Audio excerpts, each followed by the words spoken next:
Hey guys, it's Babs with Listen to Your Inner You. My website is listentoyourinneryou.com. You can book sessions on there. And I also have a donation link down below. And other than that, thank you for watching and subscribing. I really love that you're growing my channel and I love helping you. Today, I just wanted to go quickly over resistance versus attachment.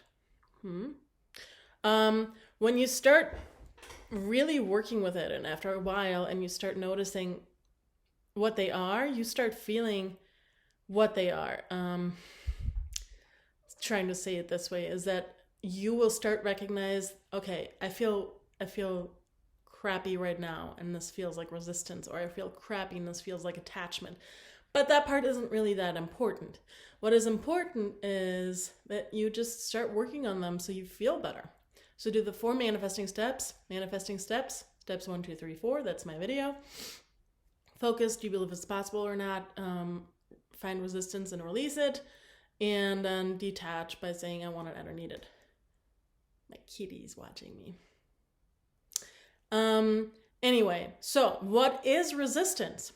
Resistance is usually a limiting belief, a limiting story, fears, doubts. Yeah,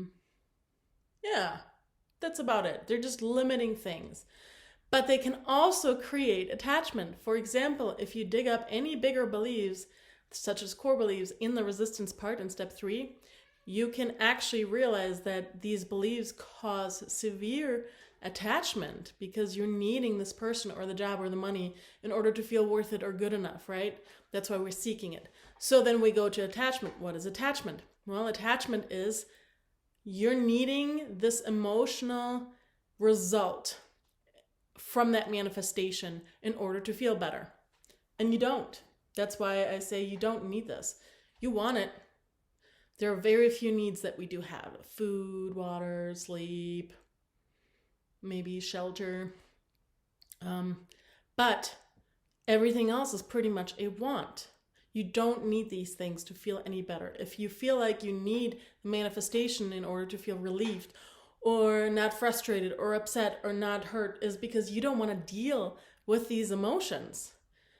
Well, start dealing with them. Figure out what the emotion is that comes up and why you're needing this manifestation, and say, hey, you know what? If I don't get this manifestation, I'm going to be really pissed. I'm going to be frustrated. I'm going to be hurt. I'm going to be disappointed. And I can deal with all of them. I have dealt with them all of my life. I've survived all of these emotions. If you're watching this, you have survived all of your emotions. Congratulations. I'm not being sarcastic. I mean it. Congratulations. You've made it this far. So now you can logically start detaching and say, hey, I don't need this. I would love to get this manifestation because it would make me feel amazing. But I can give this to myself. I can love myself. I can do things for myself. I can take care of myself. I can make myself a priority. I can take care of any frustration, hurt that comes up. I can even deal with heartache and heartbreak. That is my least favorite emotion, is heartbreak. And not just from a relationship. Like, my heart breaks easily. Especially if you have the opposite of I'm worth it in place, and you know what heartbreak is. And that does not just have to do with relationships. It has to do with everything, because you constantly get heartbroken. I almost call it the heartbreak pattern or the heartache pattern, but anyway. So release resistance and detach. Detaching is just realizing you don't need these things to fulfill your emotional needs. You want to fulfill your emotional needs without the manifestation, then it pops up. And the releasing the resistance is just turning around doubts and fears and beliefs and stories, and you just automatically start feeling better. If you do the 4 steps that I teach, that's how I learned them from my coach. If you do them this way, book a session if you want a live session with me. I would love to help you through it. But if you do steps 1, 2, 3, 4 and start releasing resistance and start detaching, you will start feeling better within a week or 2. It is really quick because you're actually addressing these issues. With resistance, you can think of it this way. That's your focus. Resistance is shifting focus because now you're concentrating on these doubts and fears that come up. And we are human. We have doubts and fears. Even if you change all of your core beliefs, you will still have doubts and fears because you're human. You will still have emotions. You will still have stories in place and negative emotions. It's fine. And negative thoughts. But you're dealing with it. You're learning how to address them and turn them around instead of leaving them and focusing on them over and over. So by you focusing on them on purpose, you're not putting more focus on them. If you're afraid of that, you're not putting more focus by releasing resistance. A lot of people actually think you're putting more focus on these negative things that you have in place when you find the resistance. When you start concentrating on them, you're actually not putting more focus on them than if you would when you don't address them. So think of it this way. I have a fear in place. And fears often come in as statements for me, at least, and for a lot of people. They don't come in as, oh, I'm afraid that he doesn't love me, or I'm afraid that he lost interest. Let's take this one. Well, it comes in, oh, he's not interested. That's a fear. That is not a fact. Unless he said that to you, it is not a fact yet. As long as it's a fact, it's just a fear. If someone said something to you, then it's a fact, but it's still probably stemmed from a fear. You can still turn that around. Everything is turnaroundable. I love making up words.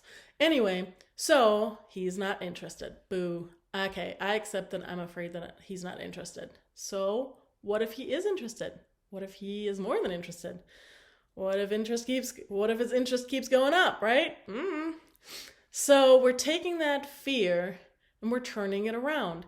And by you turning it around and actually addressing it, you're putting a lot less focus on it than when you have this fear in place and this fear keeps coming up every day for weeks and weeks and you're like, oh, I don't want to think about that.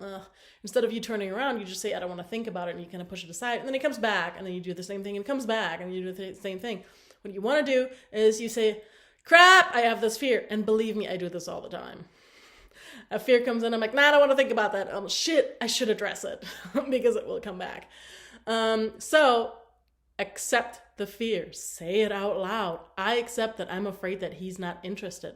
Oh, that'll make you feel like crap. But accepting it should actually make you feel better. And then accept that you hate how that feels, right? And then you turn it around. What if he is? What if he is interested? What if he's more than interested? What if he keeps getting more interested? And that actually will make you feel better. And then you will think about that fear less and less and less.